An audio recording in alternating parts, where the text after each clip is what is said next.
মুখ্যমন্ত্ৰীৰ জীৱন প্ৰেৰণা আজি কেবিনেটে আঁচনিখন সেপ্টেম্বৰ মাহৰ প্ৰথম সপ্তাহৰ পৰা পুনৰ আৰম্ভ কৰাৰ সিদ্ধান্ত গ্ৰহণ কৰিছে। নমস্কাৰ, স্বাগতম জনাইছোঁ অন্য এটা নতুন ভিডিঅ'লৈ। আজিৰ ভিডিঅ'ত আমি আলোচনা কৰিম মুখ্যমন্ত্ৰী জীৱন প্ৰেৰণা আঁচনিৰ বিষয়ে। যোৱাকালি কেবিনেট বৈঠকত মুখ্যমন্ত্ৰী ডাঙৰীয়াই ঘোষণা কৰিছে যে যিটো জীৱন প্ৰেৰণা আঁচনি, সেই আঁচনিটো পুনৰ ৰিজিউম কৰাৰ কথা কৈছে, মানে ছেপ্টেম্বৰ মাহৰ পৰা পুনৰ দিয়াৰ কথা ঘোষণা কৰিছে। এই আঁচনিটো ইলেকশ্যনৰ আগে ঘোষণা কৰিছিলে আৰু প্ৰায় 2 মাহমান দি আকৌ বন্ধ হৈছিলে। চ' এতিয়াৰ পৰা পুনৰ এই আঁচনি দিব বুলি ঘোষণা কৰিছে। প্ৰায় 48,000 শিক্ষাৰ্থীয়ে এই আঁচনি লাভ কৰিব।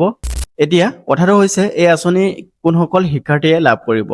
চাওক, যিসকল শিক্ষাৰ্থীয়ে ৰিচেণ্টলি গ্ৰেজুৱেশ্যন কমপ্লিট কৰিছে আৰু পষ্ট গ্ৰেজুৱেশ্যনৰ কাৰণে এডমিশ্যন লোৱা নাই আৰু নিযুত মইনা বা নিযুত বাবু আঁচনি পোৱা নাই, তেখেতলোকে এই আঁচনিৰ কাৰণে যোগ্য বা ইলিজিবল হয়। এই আঁচনিৰ জৰিয়তে 2500 টকাকৈ প্ৰতি মাহে এবছৰৰ কাৰণে দিয়াৰ কথা ঘোষণা কৰিছে। ভিডিঅ'ৰ আৰম্ভণিতে এটা ক্লিপ আপোনালোকক দেখুৱাইছিলোঁ আৰু তাৰ কমপ্লিট ভিডিঅ'টো আপোনালোকে এতিয়া চাই ল'ব। আৰু এই আঁচনি কেনেকৈ লাভ কৰিব আৰু কেনেকৈ আপোনালোকে ফৰ্ম ফিল আপ কৰিব তাৰ তথ্য জানিবলৈ আপোনালোকে চেনেলটো ছাবস্ক্ৰাইব কৰি ৰাখিব, কাৰণ অফিচিয়েল ৱেবছাইটটো লঞ্চ কৰাৰ কথা ঘোষণা কৰিছে। কেতিয়া লঞ্চ কৰিব, কি কথা, সেইবোৰ সকলো জানিবলৈ আৰু কেনেকৈ এপ্লাই কৰিব সকলোবোৰ জানিবলৈ আপোনালোকে চেনেলটো ছাবস্ক্ৰাইব কৰি ৰাখিব। যেতিয়াই অফিচিয়েল ৱেবছাইটটো অপেন কৰে বা লঞ্চ কৰে তেতিয়া আপোনালোকৰ বাবে পোনপ্ৰথমে মই ভিডিঅ' আনিম। এই আঁচনিৰ ডিটেইলছ আপোনালোকে গুগলত গৈও চাব পাৰে। চ' আপোনালোকক মই দেখুৱাব বিচাৰিছোঁ। আঁচনিৰ ডিটেইলছ চাবলৈ আপোনালোকে গুগলত গৈ CM জীৱন প্ৰেৰণা এনেকৈ চাৰ্চ কৰিব। দেখা পাইছে CM জীৱন প্ৰেৰণা বুলি চাৰ্চ কৰি দিব।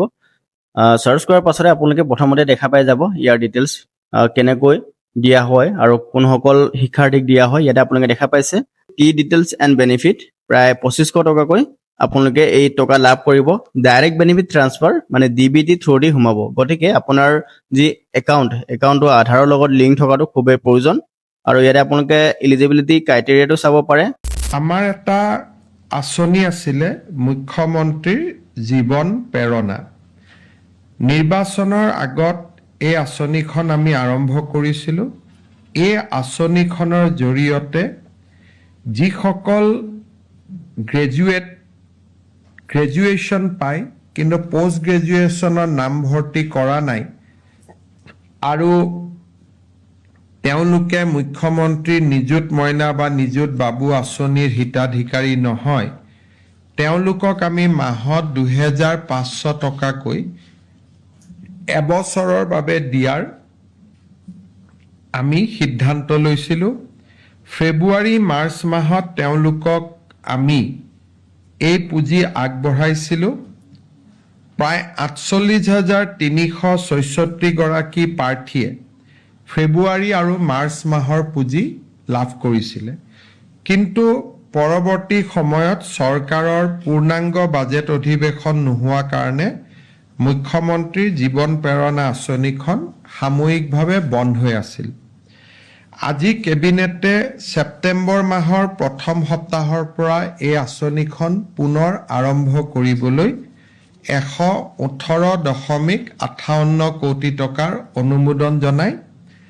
ইয়াৰ জৰিয়তে 48,366 জন স্নাতক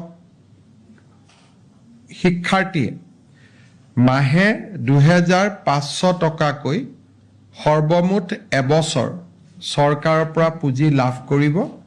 আঁচনিখনৰ নাম মুখ্যমন্ত্ৰীৰ জীৱন প্ৰেৰণা। আৰু এই আঁচনিখনৰ বিষয়ে বন্ধ হৈ থকাৰ কাৰণে বহুত যুৱক যুৱতী চিন্তিত হৈ আছিল। আজি কেবিনেটে আঁচনিখন ছেপ্টেম্বৰ মাহৰ প্ৰথম সপ্তাহৰ পৰা পুনৰ আৰম্ভ কৰাৰ সিদ্ধান্ত গ্ৰহণ কৰিছে।